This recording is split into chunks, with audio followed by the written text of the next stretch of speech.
it makes me think of kind of that saying that money doesn't buy happiness. So it doesn't matter if you come from poor or you're wealthy. If you have bad patterns, again, at the end of the day, money doesn't buy happiness. No one actually defined a better life. I want a better life for my kids, a better life than I had. Have you said that out loud, or maybe someone, around you have said it? But if you don't actually define what better life is, you could end up in these bad habits, these bad patterns. And that could be, I'm going to grind and grind and grind to provide. I'm not happy. I'm going to build this empire, but I'm not going to take time to live in it. I'm going to provide for everyone else, but I will not be present. That's the negative side of exactly being successful. I'm guilty of this. Welcome back to another episode of WealthWise Banking. I'm your co-host, Jason Sipple. I'm here with my fellow Floridian. I love saying that. It sounds so good. Jeremy Huggins. How you doing, Huggy Bear? I'm doing well, neighbor. How's it going? Oh, I am doing fantastic. I miss your little girl, LB.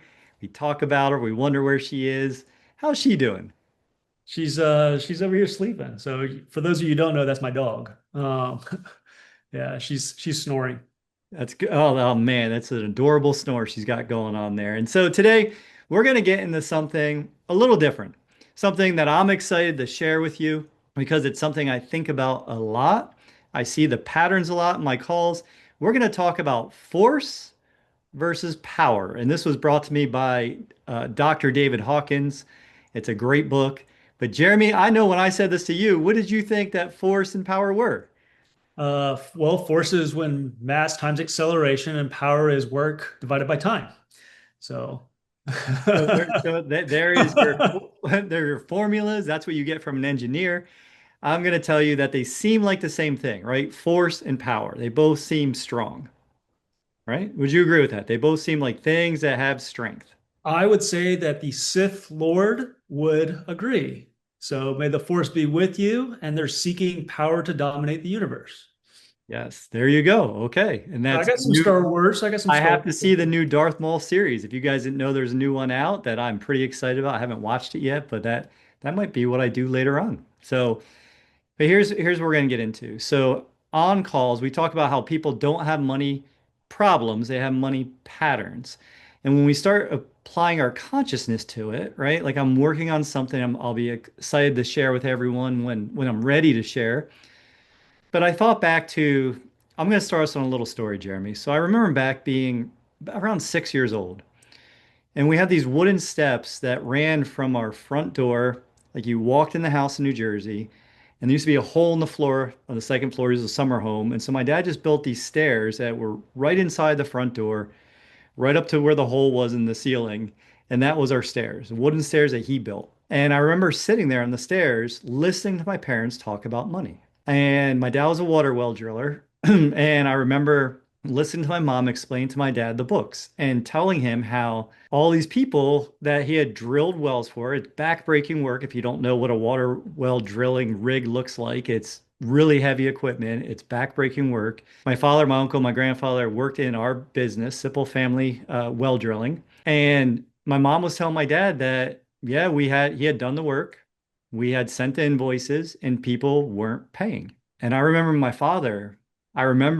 him getting really angry, not at my mother, really angry, raising his voice, being upset. And he was upset because he was out there, he was a provider. He was out there working his ass off for our family to provide for us. My mom's doing the books, super smart. And I remember in that moment, Jeremy, do you know what I thought as a 6 year old? I Mm-mm. thought money is scary. I thought, what's wrong with people that won't pay my father for doing the work that he did? He's away from us all the time working. Why aren't they paying him? So I immediately made two rules in my mind, in my 6 year old mind. I didn't have words for him then, but reflecting back at 51, my two rules were money is scary and entrepreneurship is dangerous. When I grew up, like my father, I was a provider. I was someone who went and added massive value, showed up first, left late. And I'm sharing this 'cause a lot of the men and women I talk to on the calls, they come like when you talked about, let's get into a little bit the guy you talked to recently, who you helped him within 20 minutes because you could show him his pattern and show him how he could leave that pattern and choose a new path, Yeah. right? Yeah. It's funny enough, he actually called me from work. He was on his lunch break and blue collar. He's a safety inspector, right? He was a retired Navy veteran and Hmm. he's got mountains of credit card debt. And part of that credit card debt came from trying to provide for his family, honestly. Like that's where it came from. The biggest, latest hit that was his son getting married and he was trying to provide a wedding and help the family, right, move and basically expand his family. He was trying to do what was right, but just mountains of debt, right? Weddings are not cheap. He already had a mortgage. He already had car payments, right? They were finance car payments, by the way. He had high interest debt, lots of credit cards. I think his highest debt on the credit card was over 20%. Wow. That's what he was most concerned with, right? Wow. So I'm listening to this story, and he's like, how do I take the next step? Like, how do I actually get rid of the debts? How do I actually provide for my family? Because I'm the sole breadwinner. I'm the sole breadwinner. If something happened to me, my family would be left with all these obligations. And that's where I'll we have to pause start. right there. So if you're listening, right, and that resonates with you, like you're successful. You're successful. You provide, you protect, you're doing the hard things, you're doing the right things, right? And you have that feeling like this Navy vet that Jeremy's talking about. Jeremy, I mean, I wasn't on the call, but I'm imagining that he felt a little bit, maybe a little bit stressed, worried, Overwhelmed. Yeah, you felt overwhelmed. overwhelmed, Mhm. fearful. These are all energies of force, right? An energy of force is something that it's lower vibrational. It leaves you without the ability. Like there was a great quote today I heard where they were talking about ego and said someone with ego sees uncertainty of the future as scary, right? But someone with spirit sees uncertainty of the future as limitless because that's the difference in having certainty and not know what's going to happen, not being able to control things. You worry, you have fear, you might feel shameful that you can't provide for your family. So you have all these feelings you're carrying because you're in a system that wasn't built for you, right? Like that's what you're finding. I mean, he went and served our country, and you said he's working now. He took a lunch break. He's out there working still. He keeps working harder.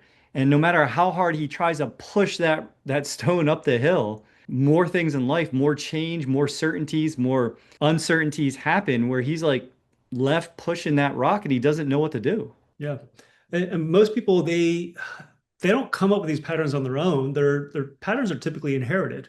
Like what he learned was something he inherited from his family, or it was something learned because of advertising, right? It's handed to you by marketers, like genius marketers out there. Yes. People don't typically come up with their own patterns. These patterns are learned. They're learned patterns. The wealthy have a set of patterns, and the poor have a set of patterns. Yeah, and the set of patterns by the poor are more expensive because when you're poor, when you go buy boots, right? Say you live someplace where you need boots, rain boots, winter boots, and you go buy a pair of boots. What kind of boots are you buying, Jeremy? Cheapest boots you can because that's all you can afford. That's all you can afford. And then how long do the cheap boots last? Maybe a season, Maybe a season. What are you doing next season? buying a new pair, Buying a new pair of boots again. but And they're then not quality. They're no, not built to last. and this is a consciousness issue. This is money from a consciousness point of view. And this is what I wanted to bring because when I was 6, when I was that boy in the stairs, and you might have had that same experience. Maybe you weren't on the stairs. Maybe mom left. Maybe dad left. Maybe you were older and there was a fight about money. Maybe something happened to you where someone didn't pay you.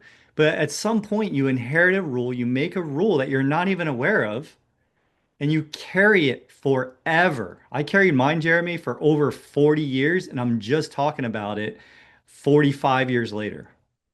It's a financial trauma. It's a trauma loop. You're caught in this loop and you don't know where the off ramp is. It's a trauma loop and it's mapped to your consciousness. It's mapped to your energy. It's mapped to, and when you're stuck in that force, anger, ego, like a lot of it's ego. Like I've been driven by ego, and I don't have a problem saying that now, my whole life. Like, look, hey, I've done all these Ironmans. Look at me. Like I'm going to go out and do stuff that most people won't want to do. Like someone told me I shouldn't run, shouldn't lift because you got the back of a 60-year-old. A surgeon, like a doctor told me that. And I go out and do 5 full Ironmans and 20 half. Why? because my ego needed to prove that yes, I can. And it almost cost me my marriage. It cost me being a good father to Diego as he was growing up because I was never there. Patty was basically a single mom. And so I was in that prideful state. I was in a prideful state when I was at work. I had to be number one. I had to win. So, like, if you're someone who is a growth minded, classic A type, when you get up to that pride, it takes courage. When you go into courage, you go into power and you start working from a different energy. You start looking at things with more gratitude. You start having more possibility and you start breaking the patterns because now you see, hey, like the guy you helped, I don't have to be in this pattern. There's a better way forward. Mhm. Yeah. I mean, as you're telling your story, I can't help but think and reflect on my own, on how I ended up here. And, for me, it was fear. Like, similarly, we didn't grow up with money. I watched a parent go through bankruptcy, always fighting about money, lots of mouths to feed. It was fear of the unknown. And similarly, you talk about boots. For us, it was fast food. Like, Hmm. how are you going to eat? Well, Yes, when you're broke, you go to the cheapest place you can. It's a drive-through. And that led to health problems, which also do what? They get expensive. they get So, expensive. so the poor, you're trapped in this cycle. You end up in these trauma loops that you typically inherit. You don't have people to help you get out of them. All you know is that this is painful. And unless you actually have the time to sit down and break the loops or get introduced to someone, like if you're listening to this podcast, this is breaking the loop, right? This is breaking the trauma loops. This is taking a pattern and doing a pattern interrupt. That's what this is. But for us, like I knew what I didn't want. I didn't know where to go. I didn't know where to start. But step one was identify where the life I didn't want to live and do the opposite. That's where I started to break my trauma loops. And I just started reading and researching and studying. And that's what it was. And mine, and thank you for sharing that, Jeremy. Mine was continuing to climb a ladder that I didn't even have any interest climbing to prove that I could. No matter what, whether it was my favorite teacher in high school saying, hey, you should be a medical illustrator, put art and science together. Cool. Realized real soon coming out of school that I had turned a hobby into a career. How do I get out of that? Go to the next thing. Was going to be a physical therapist and decide that's a lateral move. I'll go into therapy staffing. Found out I was really good at that after being really bad at it for a while because I have the work ethic and my ego, my pride always said, hey, you're willing to do hard things. You can figure it out. You can go make money. But money was always over there, like I said, because I had this rule that money was scary. I had this rule that entrepreneurship was dangerous. And so that kept me stuck in this trauma loop, as you're describing it, for years, where my pride was as high as I got. And then with pride, you go look for outlets. Outlets might be positive, reading, masterminds, sports. Outlets might also be negative. And outlets are nothing more than changing your state so you feel something different. Mhm. Outlets might be biohacking, doing a cold plunge, again, positive, but more, they might be gambling. And I, thank God, I've Living for never the had, weekend. what's that? Living for the weekend, right? Living Drinking. for the, People yeah, who people who live for the Friday and Saturday night. yeah. Sports teams, gambling, drugs, alcohol, porn. Like these are all lower vibrational force energies that we use to escape what we can't escape because we don't see the trauma loop. Mhm. And so we're forever running on this hamster wheel. And I'm using this one because a lot of the folks we talk to, even when they're successful, even when they're making really good money, they don't feel like they have control. I talked to a guy I was sharing with this earlier with you. It sounds very similar like to the conversation that you had. A guy up in the Upper Peninsula, been at the same position for 20 plus years, actually likes his job quite a bit, but he works at least 12 hours a day. He is divorced for the last 4 years. He doesn't have any debt because he had debt problems when he was married. And I think because of the money problems was probably part of it. We didn't go that deep into his personal life with that. But with that pattern he had, he would just go buy himself stuff, but he never had any time to enjoy it because all he did is work. He'd make almost double the salary. And I asked him, how do you feel about that? I feel worried. I feel stressed. I feel tired. He was my age. He was a month older than me, Jeremy. So old as hell. He was Mhm. old. And he said, Jason, I feel tired. I don't know how. I'm like, yeah, man, you're the engine. And I can show you a better way forward. You have to change one thing, and I can show you a better way forward. And that will start giving you courage, a higher vibration, eventually acceptance that used to be stuck in a path, eventually love, and you start being driven from this higher force. This is how Gandhi defeated the whole British Empire peacefully. Because Yeah. war, I know, Jeremy, I know, thank you for your service, but war and everything related to it is pride, it's ego. It's someone has to be right. And so it's a lower vibration. This is how someone that resonated at a high vibration can defeat a whole empire by just being neutral, by being loving. And it's the same with our money patterns. I don't know if that went out too off topic for us, but does that make sense? Am I kind of what do you think about that, Jeremy? Well, I mean, it makes me think of kind of that saying that money doesn't buy happiness, right? So it doesn't matter if you come from poor or you're wealthy. If you have bad patterns, again, at the end of the day, money doesn't buy happiness because no one actually, here's another saying, no one actually defined a better life. I want a better life for my kids, a better life than I had. Have you said that out loud, or maybe someone, around you have said it? But if you don't actually define what better life is, you could end up in these bad habits, these bad patterns. And that could be I'm going to grind and grind and grind to provide, to provide, to provide. I'm not happy. I'm going to build this empire, but I'm not going to take time to live in it. Yeah. Okay. I'm going to provide for everyone else, but I will not be present.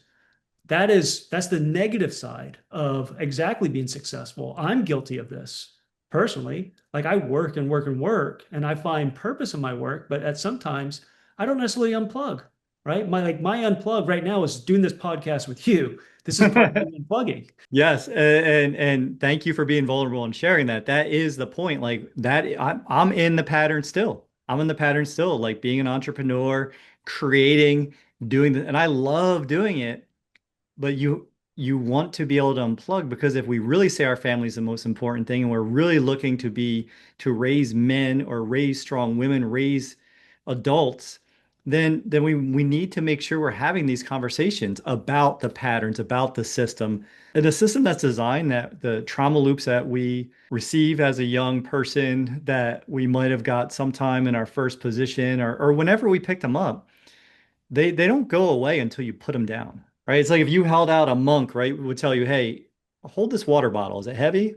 Right? If someone came to the monk and say, hey, I'm angry. I don't know what to do with my anger. I'm angry all the time.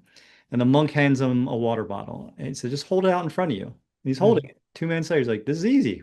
What's the deal? It's water bottle. No big deal. Keep holding it. Keeps Yeah. holding it. What happens? His arm starts getting tired. Tells the other monk, the senior monk, hey, this is starting to hurt. Okay, well, what do you want to do? I want to put it down. Oh, so I can just put down my anger. I can just put down my ego.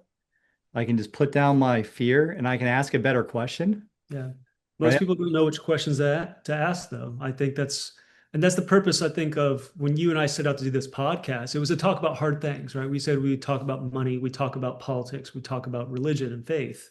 And this is one of those episodes. This is one of the episodes that's not about money, not necessarily. This is about everything else. It's about your why. It's about what are your values? What are your priorities? And then how did those shape your current patterns? Because your money, again, money is not inherently evil. All it is it's a means of exchange, right? That's all it is. It's there for goods and services. But these relationships that we have to work and grind for a piece of paper that has no inherent value can change your entire outlook. It can change your entire relationship with the people around you. Or it could isolate you. It could put you on an island because all you're doing is chasing paper, paper with no inherent value. And you wake up 67 years old and you're asking, where the did my life go? And this is the marker of like when you look at stories of billionaires. I've read a few stories of different billionaires. You have people with billions of dollars that are absolutely miserable. Why? Because they're stuck in force. All they see is they have to win the game at all costs. They'll do anything it takes to win the deal, to win the game, to make more money. And so that's nothing but ego. And it's not ego's good, but it can be bad when you don't have a balance. when you don't understand, like, hey, there's a lot more purpose in my life. Life is beautiful. Life is a blessing. Life is something not to be taken lightly. Like, look what just happened with Artemis 2, right? Going out around the moon, the dark side of the moon, and then hearing their stories and what's possible for people, and them looking down on us and saying, oh, the earth is beautiful. We're all one. We're all one. And then you have people that are billionaires that are miserable because they're stuck in force. Millionaires stuck in force. When you start being more grateful and you start understanding that you have a bigger purpose and you have a more connected purpose to everyone around you, how can you add more value? Then you have your money consciousness will rise. You will start attracting more money because people with a higher level of consciousness will be attracted to you. It'll start changing and it won't happen overnight. It starts with the being self-aware to what's happening and then being able to laugh at yourself, being able to share stories that you're not proud of, right? And that's why I want to do this episode, Jeremy, because we talk to so many achievers, so many powerful entrepreneurs, so many people doing good things that care, that have big hearts, but they're stuck in this system that wasn't built for them. And so what we're doing is we're giving them that first thing that they can change, where one thing goes that'll change everything, that'll start moving them towards courage, willingness, reason, joy, love, peace, eventually self-fulfillment. Hopefully, like that's our journey as a person here, and hopefully we get to go through those levels of consciousness. Yeah, I love that. We do talk about money on this show, but if you ever sit down and you have a call with us, we actually start with your priorities. We start with what's important to you, because everything that we do is customized and tailored to you. It's to your family, right? Money is usually like the last third of a conversation. If you really think about it, we kind of start with where you are today and what the heck do you want? Like what's missing in your life? What are your patterns? And so when we start identifying, we're looking at the patterns that you have, and then having a multitude of thousands of conversations with other people, we see these patterns. We can start identifying what it is your next step is. That's it. That's And it. how do you walk the Great Wall of China, right? It's one step at a time. Yeah. Anything that you do in life is just you got to take the first step. It's the first steps that's the hardest one. It is the hardest one. And if you think that you're too old or you think like, hey, this is too good to be true, you can't just change one thing in your life and have everything start getting better. Watch. Go to wealthwisebanking.com, have that call with us. Let us meet you exactly where you're at today. Let us show you a map forward, a path forward that's going to connect to the next 3, 10, 20, 30 years of your life. Things that you might not have even had the time or the awareness to think of yet. We're going to talk about that with you and help you get there. Yeah. I mean, the thing that at least I pride myself on is we think generationally, right? We think about how do we codify those values? How do we make sure that you have a value system that isn't lost with you? That way, the subsequent generations aren't always trying to figure it out again. They're not starting from scratch, right? Wealthy families, they pass on values, they pass on priorities. Guess what? There's a process to that. And there's a way to legalize it, right? And then there's a way to fund it. That's the write it, legalize it, fund it process we go through. We'll see where you are, where your pieces are. And if you're good, we'll let you know. By and large, though, I'm still learning. Jason's still learning. There's something that, if this is resonating with you, I would encourage you, like Jason said, go to wealthwisebanking.com. Let's meet you where you are and then figure out where you want to go, not just tomorrow, not just next year, like truly generationally. Excellent stuff. So we're already in banking. You're just not the banker yet. God bless. We'll see you in the next episode. Take care. Thanks for joining us on WealthWise Banking. If today's episode inspired you, please subscribe, leave a review, and give us a like. It's a simple way to help others discover these empowering strategies and join our community. Together, we're building a network of people who believe financial freedom is within everyone's reach.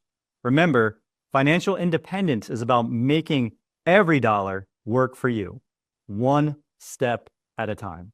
Until next time, stay inspired, stay in control, and keep building your legacy the wise way.